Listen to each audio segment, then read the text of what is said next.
Hi guys, hello meet everybody. It's MicheleMarieDalene. I am at ABC Pizza. I'm gonna get some lunch today because it's been hot and I haven't really been eating a lot, and so I'm kind of feel like blood sugar is a little on the low side. I can kind of tell. This is air conditioned here, so I get a chance to get out and get some protein and get a little carbs. So that's what we're gonna do today. So here we are. That's what we're doing. So let me just put these extra cheese and stuff over here. I'm gonna have a medium 3-topping pizza, sausage, pepperoni, extra cheese. It was kind of a toss up between that and a grinder. I decided to get the pizza because I know about 95% certainty I could take extra home and just eat it cold. And so the appointment with Stan, we rescheduled for probably next week because of some of the information we need. We don't have, so we need that information. Otherwise, there's nothing to present to the people we present it to. Noodles has that. So, because Noodles has that information, he has to give it to us so he can present it to the other person.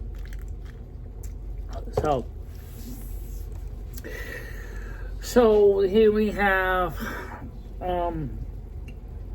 it's already getting warm outside. I got my hair done over again already, retouched it. And so it's just, been a pretty good day overall. But when I got up at 1 o'clock this morning, I did not realize that how much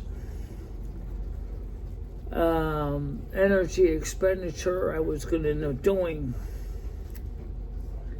See, because normally I sometimes sleep, sometimes I usually go to sleep about 4 in the morning, and then I get up and at 8 o'clock, I didn't even fall asleep because I was too excited about something.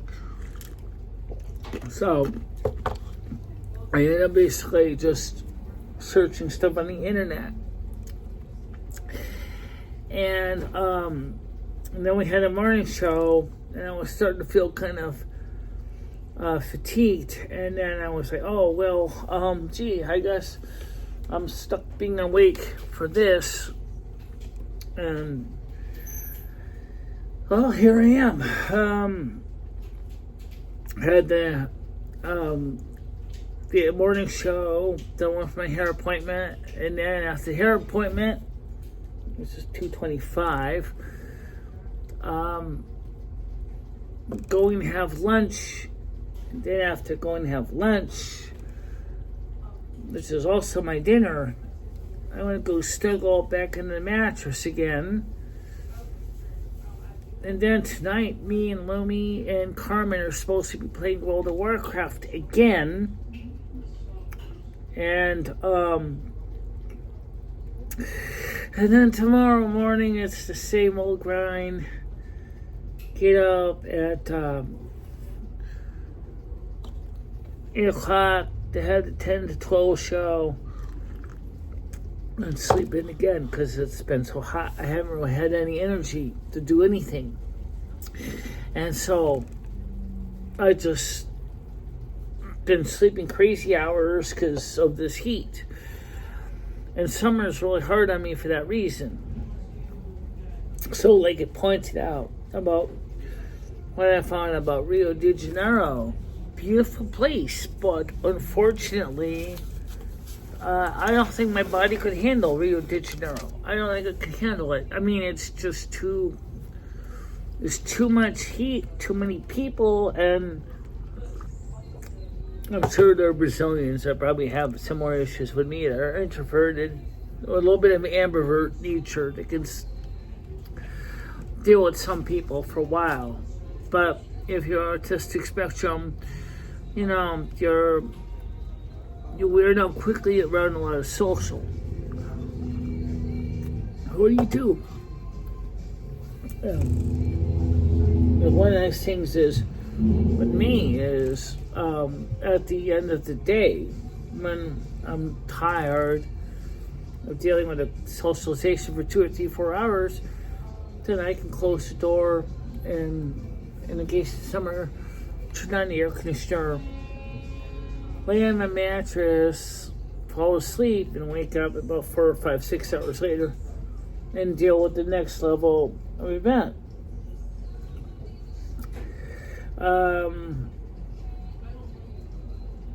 So it's just hard to explain that to some people. See, some people don't understand people like me.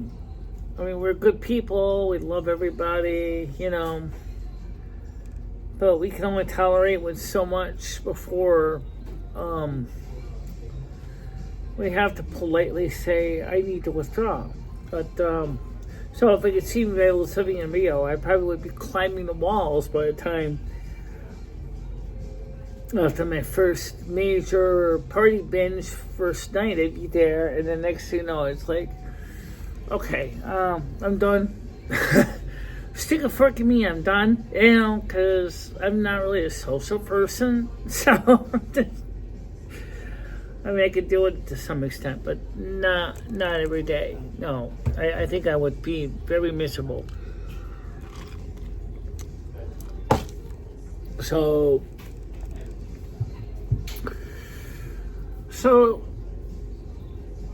how do people with autistic spectrum and disorder who are ambivert or introverted in Brazil do with it? You're out there surrounded by people at the beaches, your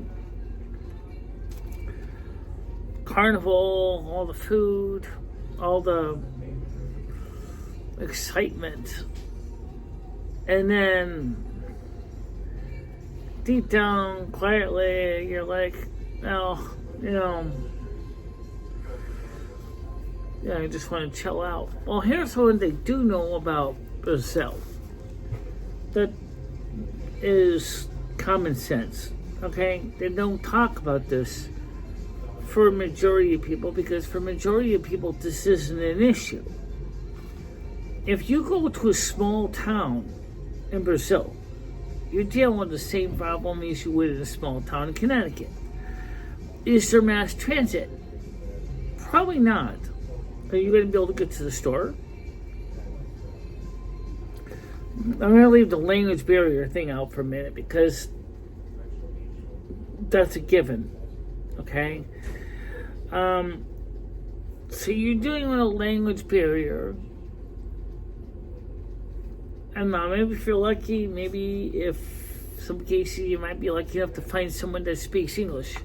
But if you don't, and you're trying to, say, for example, call the equivalent to dollarize to say, I need to go to the market to get food.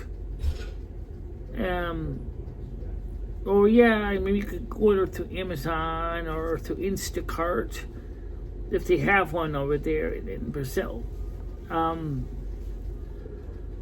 But then I found out also that the Social Security equivalent over there in Brazil doesn't pay as much as you think they do. They don't. It turns out a lot of people in Brazil are handicapped, don't make very much money at all. Even if you're living in those slums in Brazil, you're still not, what is it called, the favelas or something. You're still gotta pay rent, you still gotta pay bills, you still gotta do all this everybody else does, right? So what happens? You get stuck in these bills, and yet your rent is gotta get paid. The landlord's keep pounding on the door. So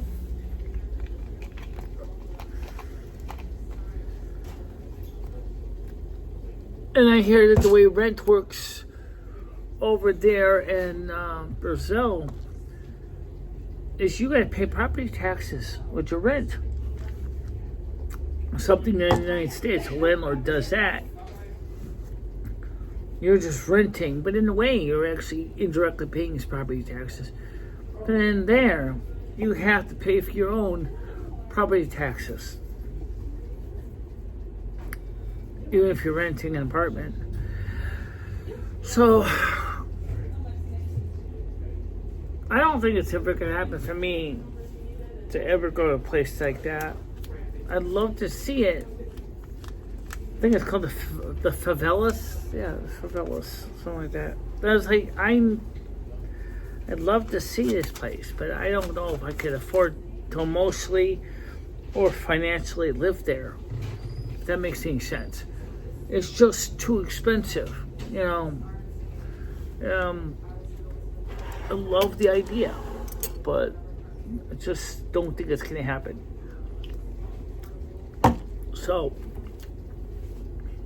yeah. So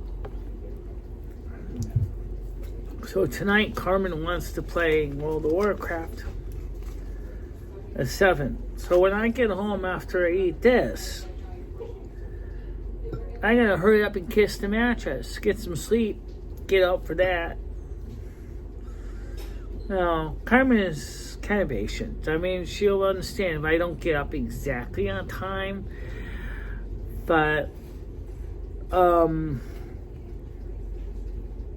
last week we didn't play the game. And the week before that, because of the other debate, we didn't play either. And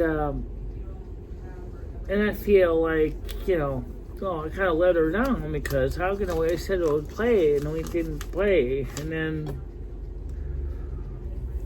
but the problem is the weather's been so hot. It's like it's been sucking the juice out of me. And guess what? It's just hot every day in Rio de Janeiro. It's as it is right now.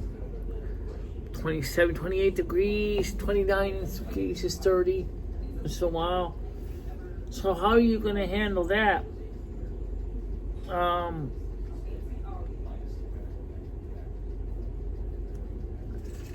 You know, it kind of breaks my heart, because it's like, oh, well, I'd love to try new things, but if I physically don't have the energy or the stamina to do it, I don't know how you can do it. So,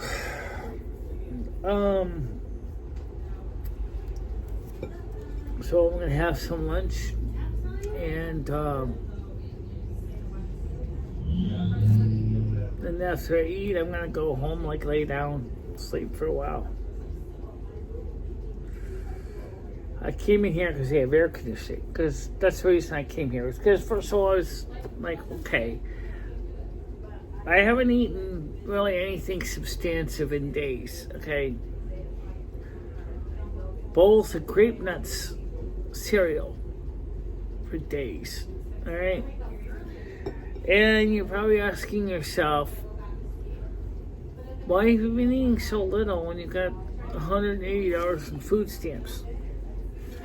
Because by the time I get, the only time I can really go shopping is 2 times, really. So let me explain why and teach. in the mornings, if I go with Krista, I can go and get food, food stores, food shopping. Okay, that's fine. If I am not going with Krista, I can go to CVS and stuff pretty much whenever I want, as long as they're open, which is pretty much about 9 a.m. to about 10 o'clock at night. Okay? Yes, this morning I got up about 1 o'clock in the morning. CVS is already closed. And it was already starting to rain. And I was like, well, I don't want to get rained on. And CVS is closed, so can't get anything to CVS. So, now, if I chose to go instead this afternoon, which is an example, instead of coming here, I don't know if I'd have enough energy to do that because I was feeling really, really fatigued. So, and since I kept saying I wanted to come here for lunch anyway, it just made sense to get a meal here because then I don't have to worry about cooking anything tonight because I already have food here. And that's pretty much a big meal as it is. You know, it's like a DiGiorno pizza, really, when you think about it. It's sausage, pepperoni, extra cheese. This is a 16-inch pie. Or 14-inch, I'm sorry. 14-inch pie. So that's pretty close to DiGiorno size. Okay? And, so that will count as a whole meal for the day. And then I can go home and fall asleep. Then tomorrow morning when I wake up, whenever I wake up, it's still going to be hot. See, this is the problem. The heat is messing up my schedule. Because if I say to myself, okay, let's say it's 28 degrees Celsius. All right, fine. Let's go to CVS. Let's go get some food. And then all of a sudden, I get out there. I'm getting blindsided in the heat. The last thing I want to do is be in the peak of the day because I know my body can't handle that. So it's like, okay, so let's go in the evening. Depending on the day, the evening might be after they close. So then we're back to the same boat all over again. Now I have to wait to the next day or call Instacart or call, for example, and order meals instead of having delivered to my house. And it's not always practical to do that. So I think you see what I'm getting at. So, just absolutely difficult to come up with a good plan. And here's my pizza, in case you want to see what it looks like. That's going to be enough pizza there to last me, for... As I said, that's easily lunch and dinner out of the deal. So it's also got to cool too, because it's a little on the hot side. So it's hot. So, and unfortunately, the stand is getting kind of broken because it needs to be redone. But that's throwing some serious BTUs at me. Just to show you what I'm talking about. If you look at this, okay, this is throwing some serious BTUs right there. So, gotta let that cool a bit. And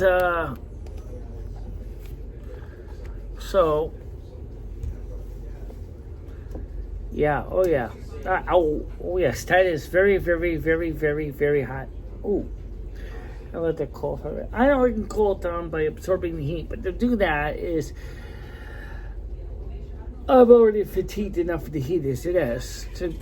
So to try to absorb more heat into my body and try to expel more heat out of my body is very likely to cause damage. So I'm not going to try cooling this pizza. No,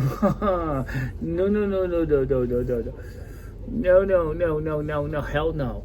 Oh, definitely not. They'll just let it chill because it'll be fine. I already can tell you, my stomach is rumbling. It looks good. And so I'm gonna do is so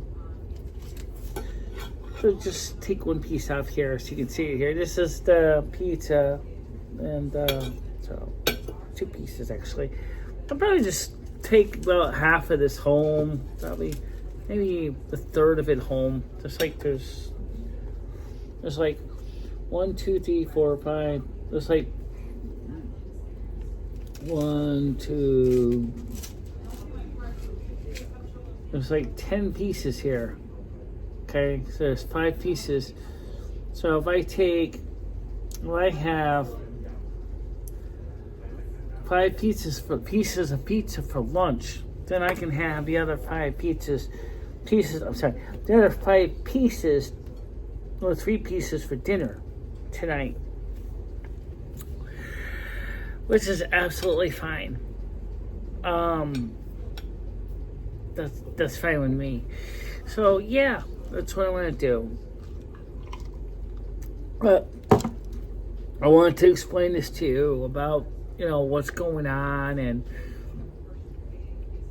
things like that. So now you know. So everybody, I'll talk to you later. Okay, bye-bye.